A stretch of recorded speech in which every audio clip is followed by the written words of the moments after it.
മരണത്തിലും വേർപിരിയാതെ അവർ. മിനാബ് ദുരന്തത്തിന്റെ ഇരകൾ. ഒരു സുപ്രഭാതത്തിൽ സന്തോഷത്തോടെ യാത്രയാക്കിയ മക്കളെ സായാഹ്നത്തിൽ മോർച്ചറിയിൽ ഏറ്റുവാങ്ങേണ്ടി വരുന്ന ഒരച്ഛന്റെ അവസ്ഥ വാക്കുകൾക്ക് അതീതമാണ്. പരിമിതികളെ പോരാടി തോൽപ്പിച്ച് സംസാരിച്ചു തുടങ്ങിയ മകൻ മരണത്തിന്റെ ക്ലാസ് മുറിയിൽ ഒറ്റപ്പെട്ടുപോയ അനിയത്തിയെ രക്ഷിക്കാൻ തിരികെ ഓടിക്കയറിയ നിമിഷം കാലം പോലും വിറങ്ങലിച്ച് നിന്നിട്ടുണ്ടാകണം. ലോക മനസാക്ഷിയെ പിടിച്ചുലയ്ക്കുന്ന സോബന്റെയും ഹാനിയയുടെയും കണ്ണീരോർമ്മകളിലൂടെ. അന്ന് തെളിഞ്ഞ ആകാശമായിരുന്നു, സുന്ദരമായ പ്രഭാതം. അതുകൊണ്ട് കൂടിയാകണം അന്ന് കുട്ടികളെ സ്കൂളിലാക്കുന്ന ചുമതല മുഹമ്മദ് റസ അഹമ്മദി തന്നെ ഏറ്റെടുത്തു. ജോലി സംബന്ധമായി ആഴ്ചകളോളം മാറി നിൽക്കേണ്ടി വരുന്ന മുഹമ്മദ് റസയ്ക്ക് ജോലിക്കിടയിൽ ലഭിക്കുന്ന ചെറിയ അവധി ദിനങ്ങളിൽ സോബനും ഹാനിയയ്ക്കുമൊപ്പം സമയം പങ്കിടാനായിരുന്നു ഏറ്റവും പ്രിയം. അവരുടെ കുഞ്ഞനിയത്തി ഹനാന്റെ കളിച്ചിരികൾ കൂടി ചേരുമ്പോൾ ആ വീട് ഒരു കൊച്ചു സ്വർഗമാകും. സോബന് അച്ഛനോട് പ്രത്യേകമായൊരു അടുപ്പമുണ്ട്. തിളങ്ങുന്ന കണ്ണുകളും ചുരുളൻ മുടിയുമുള്ള ആ 10 വയസ്സുകാരൻ സ്നേഹപ്രകടനം കൊണ്ട് അച്ഛനെ എപ്പോഴും വീർപ്പ് മുട്ടിക്കും. അച്ഛന്റെ തോളിലേക്ക് അവൻ ചാടിക്കയറുമ്പോൾ എന്റെ മുതുകു വേദനിക്കുമെന്ന് തമാശയ്ക്ക് വഴക്കു പറയുമെങ്കിലും മുഹമ്മദ് റസയ്ക്ക് അവന്റെ വികൃതികൾ ഏറെ ഇഷ്ടമാണ്. ഏറെ നാളത്തെ കാത്തിരിപ്പിനും പ്രാർത്ഥനകൾക്കും ശേഷമാണ് അമ്മ മാർസി അഷേനയ്ക്കും മുഹമ്മദ് റസയ്ക്കും സോബൻ ജനിക്കുന്നത്. ജന്മന വളർച്ചാ വൈകല്യമുണ്ടായിരുന്ന കുട്ടിയായിരുന്നു സോബൻ. സംസാരിക്കാൻ പ്രയാസപ്പെട്ടിരുന്ന അവനെ ഓരോ ദിവസവും 3 മണിക്കൂർ യാത്ര ചെയ്ത് ബന്ദർ അബ്ബാസിലെ സ്പീച്ച് തെറാപ്പി സെന്ററിൽ എത്തിക്കും. അങ്ങനെ 4-ാം വയസ്സിൽ അവൻ സംസാരിച്ചു തുടങ്ങി. അത് ആ കുടുംബത്തിന് വലിയൊരു പ്രതീക്ഷയായിരുന്നു.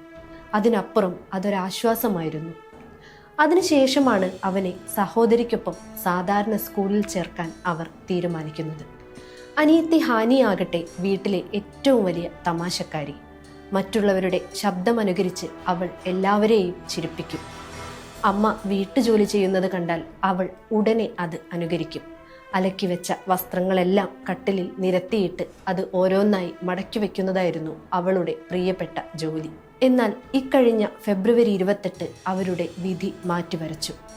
അന്ന് രാവിലെ സ്കൂൾ ഗേറ്റിന് മുന്നിൽ കാർ നിർത്തിയപ്പോൾ കാറിൽ നിന്നിറങ്ങിയ സോബൻ അനിയത്തി ഹാനിയയെ വാത്സല്യത്തോടെ കെട്ടിപ്പിടിച്ചു. അത് കണ്ടു നിന്ന അഹമ്മദിയുടെ ഉള്ളു നിറഞ്ഞു. പരസ്പരം ഇത്രയധികം സ്നേഹിക്കുന്ന മക്കളെ കിട്ടിയത് തൻ്റെ ഭാഗ്യമെന്ന് അദ്ദേഹം മനസ്സിലോർത്തു. അവർ സ്കൂളിനുള്ളിലേക്ക് മറയുന്നതുവരെ നോക്കി നിന്ന ശേഷമാണ് അദ്ദേഹം മടങ്ങിയത്. എന്നാൽ ഏതാനും മണിക്കൂറുകൾക്ക് ശേഷം സ്കൂളിൽ നിന്ന് അടിയന്തരമായി വരാൻ പറഞ്ഞ് അധ്യാപകന്റെ ഫോൺ കോൾ എത്തി.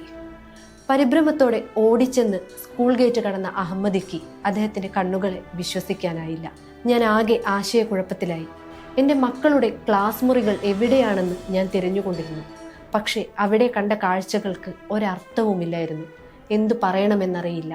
എല്ലാം തകർന്ന് തരിപ്പണമായിരുന്നു. മുഹമ്മദ് റസ അഹമ്മദി പറയുന്നു. സ്കൂൾ പരിസരത്തെ ബഹളങ്ങൾക്കിടയിൽ നിന്ന് അദ്ദേഹത്തെ ആരോ ആശുപത്രിയിലെ മോർച്ചറിയിലെത്തിച്ചു.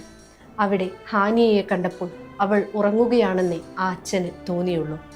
തലയോട്ടി തകർന്നിരുന്നെങ്കിലും മുഖത്തിന് വലിയ മാറ്റമില്ലായിരുന്നു.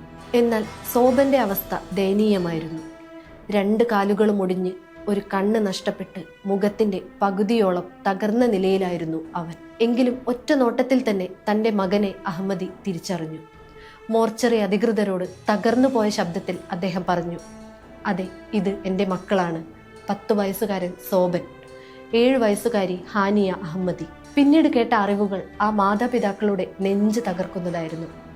ആദ്യത്തെ സ്ഫോടന ശബ്ദം കേട്ടപ്പോൾ തന്നെ പല കുട്ടികളും കളിസ്ഥലത്തേക്ക് ഓടി രക്ഷപ്പെട്ടിരുന്നു. ആ കൂട്ടത്തിൽ സോബനും ഉണ്ടായിരുന്നു. എന്നാൽ തൻ്റെ അനിയത്തി ഹാനിയ ക്ലാസ് മുറിക്കുള്ളിൽ കുടുങ്ങിക്കിടക്കുകയാണെന്ന് മനസ്സിലാക്കിയ അവൻ അവളെ രക്ഷിക്കാനായി ആ തകർന്ന കെട്ടിടത്തിനുള്ളിലേക്ക് തിരികെ ഓടിക്കയറുകയായിരുന്നു. മരണത്തിലും ആ സഹോദരങ്ങൾ വേർപിരിഞ്ഞില്ല. അവശിഷ്ടങ്ങൾക്കിടയിൽ നിന്ന് അവരുടെ ബാഗുകൾ പിന്നീട് കണ്ടെടുക്കപ്പെട്ടു. സ്വന്തം മക്കളെ നഷ്ടപ്പെട്ടുവെന്ന് ഉറപ്പായിട്ടും മറ്റാരെയെങ്കിലും രക്ഷിക്കാനാവുമോ എന്ന പ്രതീക്ഷയിൽ ആ അച്ഛൻ അവിടെ തിരച്ചിൽ തുടർന്നു. നീതി ലഭിക്കുമെന്ന പ്രതീക്ഷ ആ മാതാപിതാക്കൾ എന്നേ ഉപേക്ഷിച്ചു കഴിഞ്ഞു. ഈ ക്രൂരതകൾക്കെല്ലാം ലോകം സാക്ഷിയാണ്. എന്നിട്ടും ആരും ഒന്നും ചെയ്യുന്നില്ല. ഇനി ഞങ്ങൾ ആരോട് എന്ത് പരാതി പറഞ്ഞിട്ടും എന്ത് കാര്യം?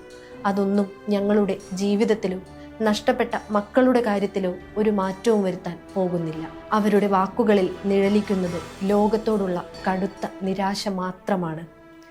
മിനാബ് നഗരത്തെ നടുക്കിയ ആ ബോംബാക്രമണം നടന്ന് ഒരു മാസം പിന്നിടുമ്പോഴും ലോകം ഇപ്പോഴും നിശബ്ദമാണ്. 168 പിഞ്ചു കുഞ്ഞുങ്ങളുടെ ജീവൻ അപഹരിച്ച ഈ ക്രൂരതയുടെ ഉത്തരവാദിത്തം ഏറ്റെടുക്കാൻ ഒരു രാജ്യമോ സംഘടനയോ ഇതുവരെ തയ്യാറായിട്ടില്ല.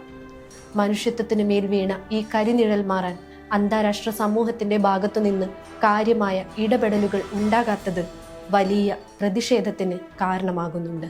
ആക്രമണത്തിൽ തങ്ങൾക്ക് യാതൊരു പങ്കുമില്ലെന്നായിരുന്നു US പ്രസിഡന്റ് ഡൊണാൾഡ് ട്രംപിന്റെ ആദ്യവാദം. എന്നാൽ അമേരിക്കൻ മാധ്യമങ്ങൾ തന്നെ അമേരിക്കൻ സൈന്യത്തിന്റെ ഇതിലുള്ള പങ്കാളിത്തത്തെക്കുറിച്ചുള്ള തെളിവുകൾ പുറത്തുവിട്ടു. ഈ ആക്രമണത്തിന് നേരിട്ട് നേതൃത്വം നൽകിയെന്ന് ആരോപിക്കപ്പെടുന്ന US സൈന്യത്തിലെ 2 ഉന്നത ഉദ്യോഗസ്ഥരുടെ ചിത്രങ്ങളും മറ്റ് രേഖകളും ഇറാൻ ഭരണകൂടവും പുറത്തുവിട്ടിട്ടുണ്ട്. സകലതിനും ലോകം സാക്ഷിയാണ്. എന്നിട്ടും ആരും ഒന്നും ചെയ്യുന്നില്ല. ഇനി ആരോടും പരാതി പറഞ്ഞിട്ടും ഒരു മാറ്റവും ഉണ്ടാകാൻ പോകുന്നില്ല എന്ന ആ മാതാപിതാക്കളുടെ വാക്കുകൾ ഈ ലോകത്തിന്റെ നിസ്സംഗതയ്ക്ക് എതിരെയുള്ള കുറ്റപത്രമാണ്.